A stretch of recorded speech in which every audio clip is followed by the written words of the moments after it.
Those 7 victims should fully recover from the CO poisoning, but this serves as a perfect example of why your family should have one of these, a CO detector. So many times in TV news, we cut interviews into tiny sound bites so we can squeeze as much information as possible into just a minute and a half that we have. But tonight, because Dr. Chalker is so passionate about what he learned on his 3-day trip to Israel, I've left his sound bites long. Now, this means my story won't cover very much, but what it does cover, Dr. Chalker believes is very important. Channel 2's Katherine Boyd joins us now. And Katherine, you spoke to the man, and now we see why some people are calling this a Christmas miracle. Boy, it really is amazing. I think you could call this a miracle. Now, don't get me wrong, Michael Donor is hurting tonight. He has a broken clavicle, cracked ribs, and has to wear a neck brace. But despite what he's been through, he was kind enough to invite us into his home tonight to tell us about his terrible yet miraculous ordeal. Katherine, what happened? Well, just after 10:30 tonight, the fire broke out at the Wycliffe Country Place. That's on Bishop Road here in Wycliffe. It's a continuing care and rehab facility with well over 100 residents. The fire broke out in a back unit, and the smoke quickly spread throughout the building. Several residents had to be rushed by ambulance to area hospitals. And just moments ago, we spoke with Wycliffe's fire chief, who updated us with the latest. We've had a fire inside one of the wings of the Country Place nursing home. Fire will remain under investigation. We've transported 8 to 10 people to area hospitals. As you can see behind us here, it's a very active scene. There are still dozens of fire trucks here, as well as ambulances still rushing people to area hospitals. Again, we know at least 8 to 10 residents transported. We have no word on their conditions. The fire chief would not tell us how they were doing, though we don't believe any of the injuries are severe. We believe at this point it is just precautionary. As for cause of the fire, that is still under investigation. There is some speculation at this point that it may be arson. However, the fire chief cautioned, again, at this point, everything is still under investigation. We're staying on top of the scene tonight. We'll have the latest for you tomorrow morning on the news. In the meantime, back to you in the studio. Katherine, any reason to believe why it may be arson? Problems there before, perhaps? We have not heard any speculation as to why it may be arson at this point. Again, the fire chief is not giving any details. We're just hearing chatter here on the scene from some of the people who worked inside the building, just speculating. So again, at this point, official word from the fire chief is everything's still on the table at this point. It's a complete new investigation. Katherine Boyd, thank you. When did you first start noticing the water? It's probably 7:30 this morning. Went to leave for work. There's a real big puddle right here. Within hours, that puddle grew to this, a pond which quickly swallowed up more than a dozen trailers inside the Sahara and Hawaiian Island parks and then threatened scores more. At this point, they're ordering a mandatory evacuation of the park. They're saying that there's no electricity, there's no water, there's no sewage, so it's unsafe for residents to be here. So they're going around on this ATV ordering them all out now. This is a mandatory evacuation. You've got to leave.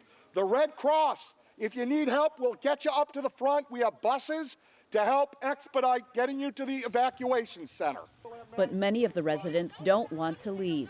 I'm concerned about my property. I'm concerned about my animals. As soon as we get a clean bill from the health department and CEI, we'll be open again, I promise you. I understand what he's saying, but we're also concerned. This is everything I have. That's right. It's everything. This is everything I own. It's right here. If somebody comes in and steals something, what am I going to do? For hours, this scene is repeated over and over, residents refusing to leave all their worldly possessions behind, fearing that what the floodwaters don't claim, looters will. In Madison Township, Katherine Boyd, Channel 3 News.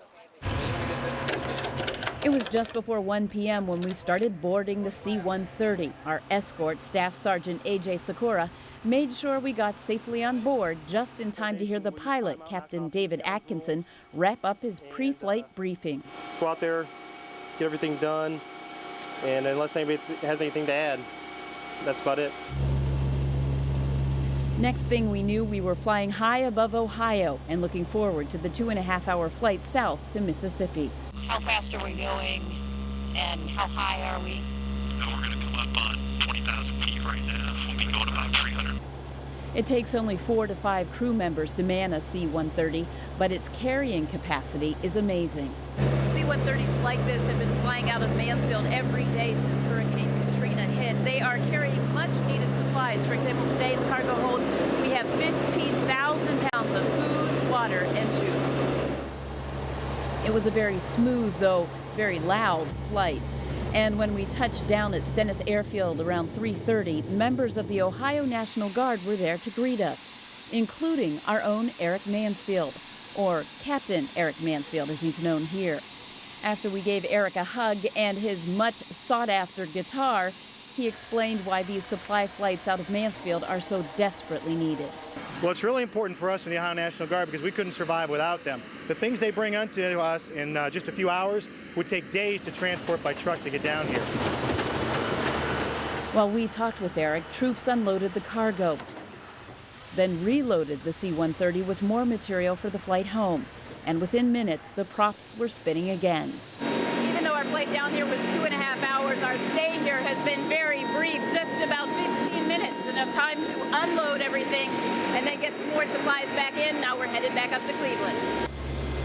On the way out, the crew flew us along the Mississippi coast so we could see some of the damage. This whole area is gone. There's a bridge off to the left there across that peninsula. If you get close to that, it's just wiped out. But before we knew it, we were back in the clouds and back home to Ohio. As we deplaned in Mansfield, the sun was just starting to set. We picked up a few more troops on that flight up, members of the Guard who are starting a new year at college. But for this C-130, it'll be the same old routine tomorrow, a routine that's helping bring relief to those suffering in the Mississippi Gulf region. When you see these kids and you see these families who have nothing, you don't care how many hours you work, you don't care how long you're here, because you just know that if the same thing had happened in Cleveland or Akron, that a guy would have left his wife and kids in Louisiana and come up and help us get our lives back. Katherine Boyd, Channel 3 News. Residents here had been watching the river rise for several days now. Recent melting snow as well as rains have caused the river to overflow its banks, flooding the land around here as far as the eye can see. I got one of these. Oh, this is bad. I've never seen nothing like this, ever. The roads are blocked everywhere. 212 is closed from Zor all the way out to Route 800. The Tuscarawas River looked more like Tuscarawas Lake as it gobbled up huge sections of land here and turned roads into rivers. Believe it or not, right now I am walking on Route 212. This is the section that runs between I-77 behind me here, runs right into downtown Zor, and as you can see, the Tuscarawas River is running right across it. It's been a long time, I guess, since this happened because we've been here for 28 years and we've never had this. The Sheriff's Department closed 3 sections of Route 212, but that didn't stop everyone. Hundreds of people, even entire families, turned out to see the flooding, documenting it on film, camera phone, even videotape. Kimberly Wells of Canton couldn't believe all the areas affected. The canoe livery, the Wilkeshire Hills Golf Course, there's a private pond on the other side of the highway here, and then there's just empty land on the other side of the river. Most here, like John Bland of Akron, walked away with a sense of awe. It makes you respect nature an awful lot. Now, old-timers here say that the floods in 1969 were actually bigger, but this comes pretty close. We also want to mention that the school district here, Tuscarawas Valley School District, is closed tomorrow because of the flooding. Back to you, Scott and Lydia. All right, Catherine. Katherine Boyd was one of the lucky few who got into the invitation-only party. Katherine? Thanks a lot, Lydia and Scott. Boy, it was an amazing night here. As a matter of fact, the party is still going on behind me here at the House of Blues in downtown Cleveland.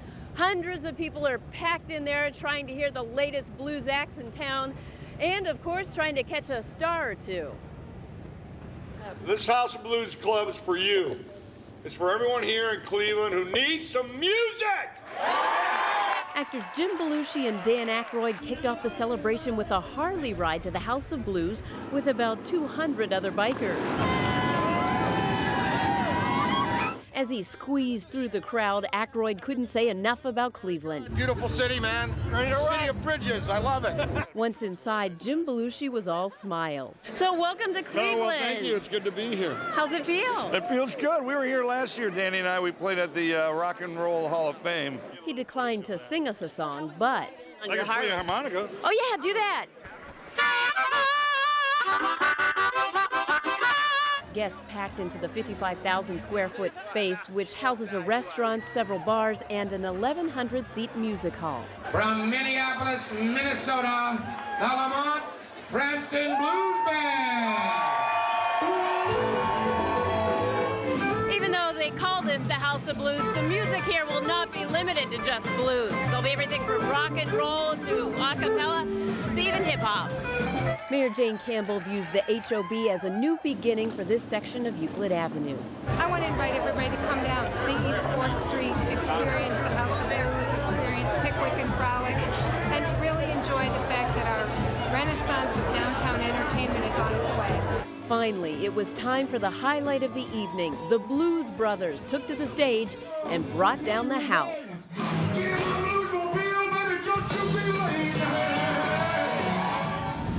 It was just, and no other way to describe it, but it was just so cool.